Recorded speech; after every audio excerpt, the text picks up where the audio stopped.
welcome back to Traffic Talks. We are officially on episode 4. Yeah, I kind of said that with a question mark because I was sure. Yeah, this is episode 4. I'm kind of confused because this was actually recorded 2 weeks ago, didn't make it into editing, ended up being forgotten about, recorded something else in its place, and now I'm recording this one. So, still haven't figured out what on earth is going on with my editing software. Haven't tried out a new one, and I'll get there. As you can hear, I'm still sick. So this is again going to be a podcast where it's just free flow. Hope I don't mess up too much because zero editing will take place, unfortunately. Because I do enjoy the editing part. Well, I can't, but I do enjoy it. It's quite fun to mess around with all the things.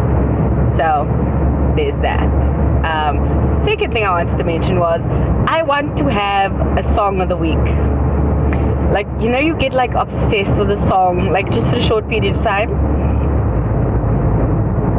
So a while back, it was actually a song called Good in Goodbye by Madison Beer, and it was like a very, I wouldn't say a breakup kind of a song. I think it's almost like a post-breakup, like, I'm already over you, I'm moving on, I'm doing me, you were bad for me, I realized that, and now I'm going on with my life, kind of a song, if that makes sense. So that was a song I honestly listened to 100 times or more the weekend it came out, because it came out on a Friday, and I downloaded the song. The song is like 2.5 minutes.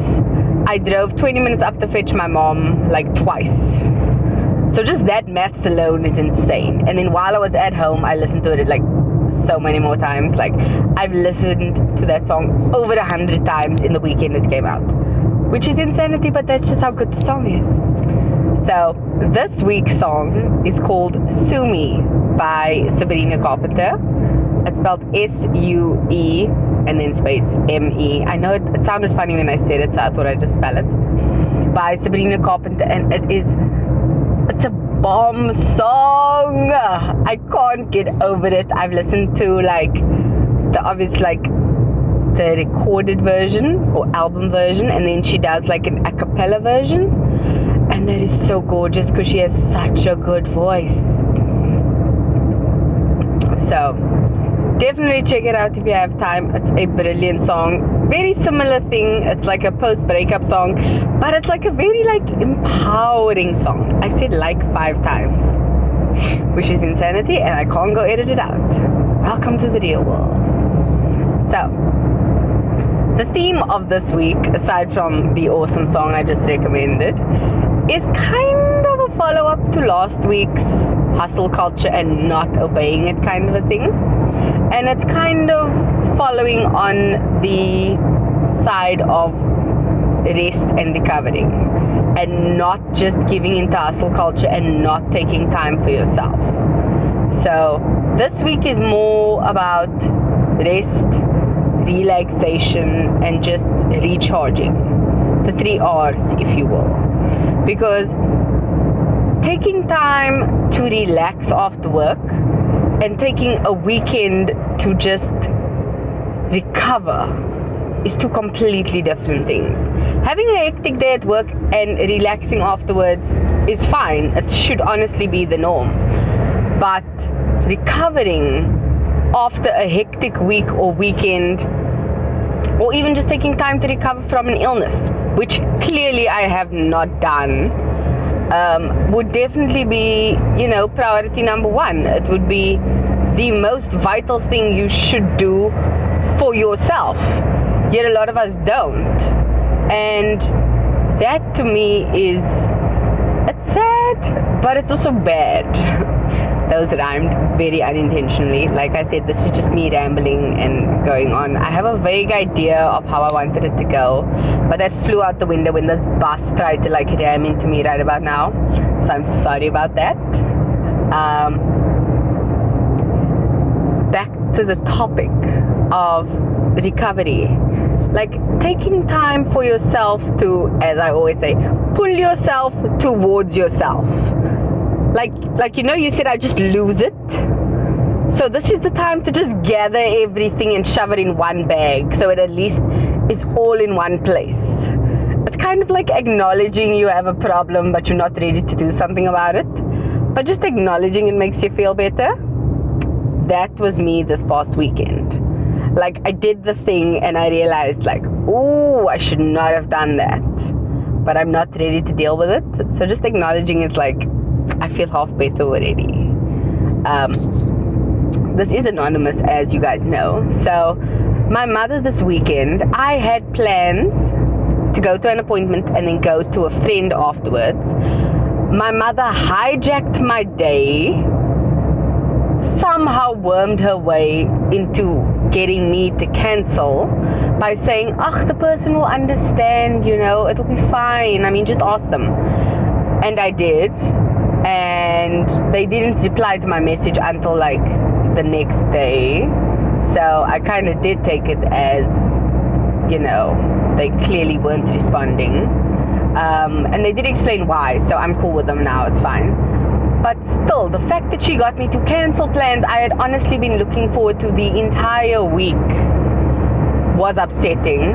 The fact that she thought she could hijack my weekend when I barely have time for myself during the week, let alone on the weekend. And then couple that with the fact that she actually had the audacity, and I kid you not, to tell me, but next week you can do what you want. Like I owe her my time. I have never been more upset in my life in that moment. I actually was so upset, I literally broke out into like an evil laugh. And I actually said to my mother, like, I need your permission to have a good weekend, to do what I want with my weekend. And thinking back, that was very hypocritical, because it's like, I just let you hijack my weekend and I'm telling you I'm not going to let you hijack my weekend. Like, what is wrong with you? But it's because I didn't see it that way in that moment. Looking back, hindsight 2020, just like this year, 2020, inappropriate time for a joke, I apologize. But basically that is it. I wish I had been either able to see the future or go back to my past, but I can't. All I can do is just learn and hope I don't make the same mistake next time, because it was truly upsetting. I mean, I love spending time with my mom, but the fact that she thought she could hijack my day, be fine until a certain point and another incident occurred, and then just think she can just, bash over it like nothing happened.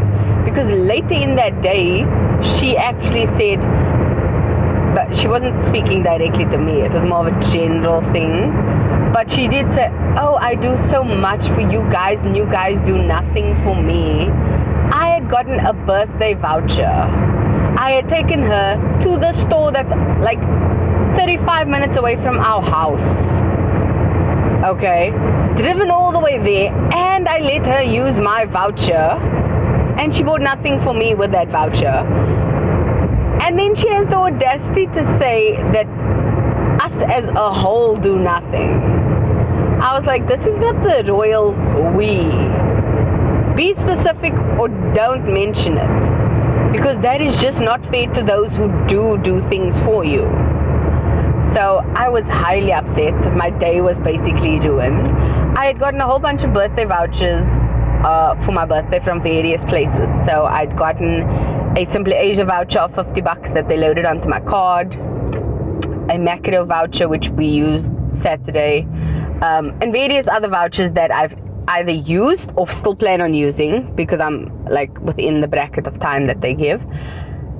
And I actually spent all my points and my birthday voucher getting lunch for my mom and myself at Simply Asia.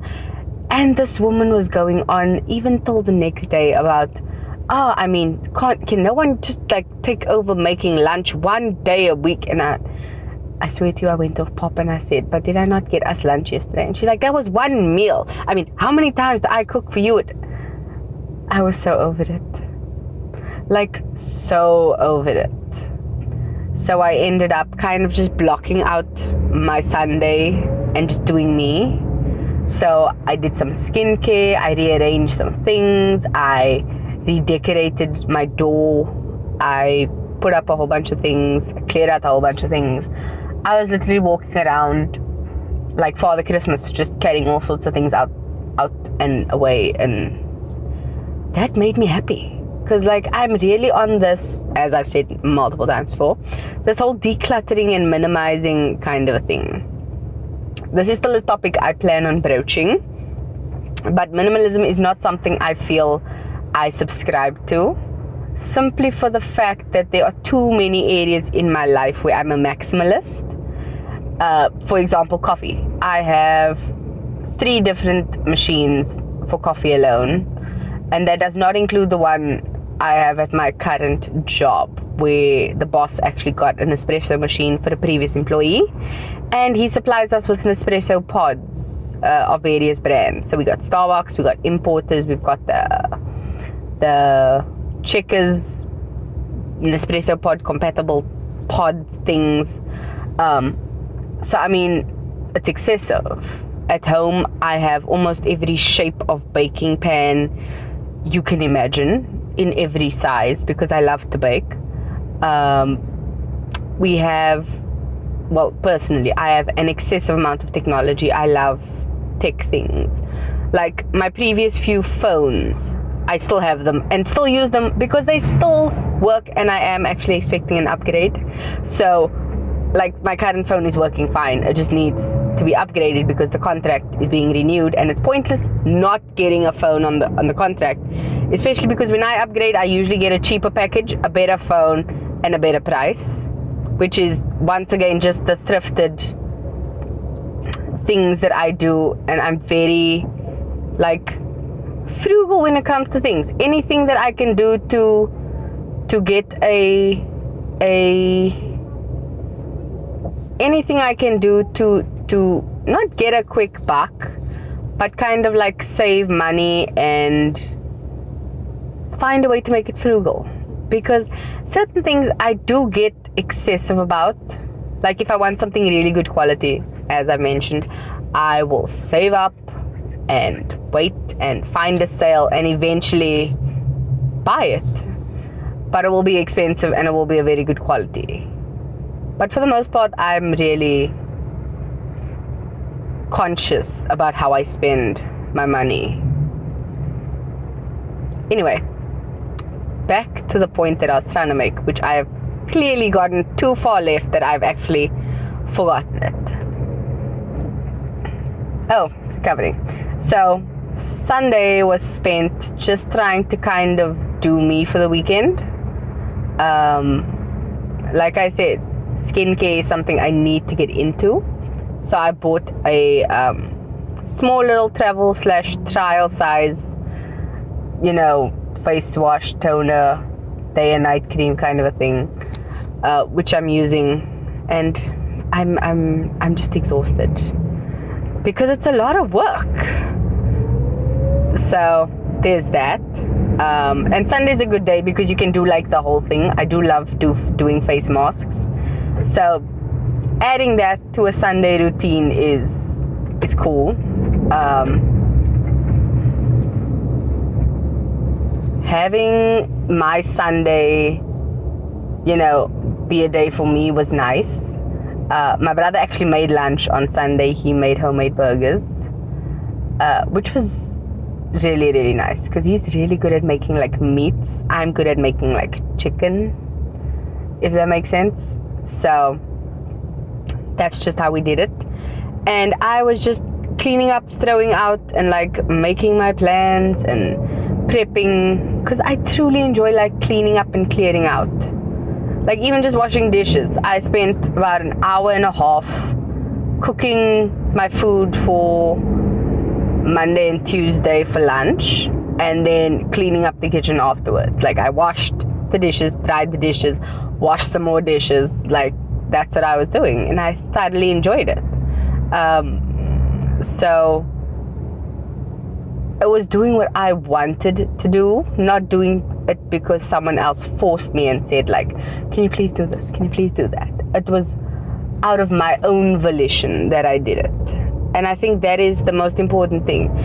I do wish I had gotten more sleep, because I kind of like worked myself up a bit, and then I don't sleep well. And as we know, 2020 is the year of good sleep for me specifically. So there's that. I'm still not completely recovered, meaning my training has gone down the drain, which I'm super upset about. But what can you do? You know, if your body's not feeling it, you shouldn't push yourself, which circles back to the whole rest and relaxation. You need to completely recover. It's almost like going out with a battery that's like 98%. If you just gave it that 2%, it would be fine and you'd feel better. But no, you were impatient. So you just plucked out the charger and just walked on. And what happens? Your phone dies when you needed it. So charge the phone like you charge yourself. All the way. Get good sleep, eat good food, exercise. Try not to stress too much, and say no to people. What's that movie where Jim Carrey plays the guy and he says yes to everything? Be the opposite of that. Say no. Do it for your sanity, because you can't say yes to everything. It'll drive you insane, and don't let people bombard you with their nonsense. Okay? That is my tip for this week. Just say no. And if you can't say no, say, let me check my calendar and get back to you. Because I just chuck everything into my calendar, and a lot of people are upset about it. And I'm just like, too bad for you. I've dedicated this weekend to catching up on washing, you know. So, you do you. Figure out what makes you happy and rested and relaxed and helps you recover from a long week, and go for it. You do that. Okay? So that's your mission for this week. Figure out what helps you relax and calm down and rest, and incorporate that into your weekends, or a little bit into your evenings if you can. And that should hopefully help you. That's my unsolicited advice for this week. Shout out to my bestie. He knows who he is, just for being such a strong support. Because honestly, when my thing bombed, I was so upset that it wasn't working. I couldn't edit properly. So I'm getting there. And he made a brilliant suggestion, which I will look into. As you know, I haven't had time. But I'm getting there. So thank you for that. To everyone else listening, if there is even anyone, hi. Thank you for listening. This is officially the end. So thank you. And I'll see you in next week's podcast. Okay? Love you. Bye.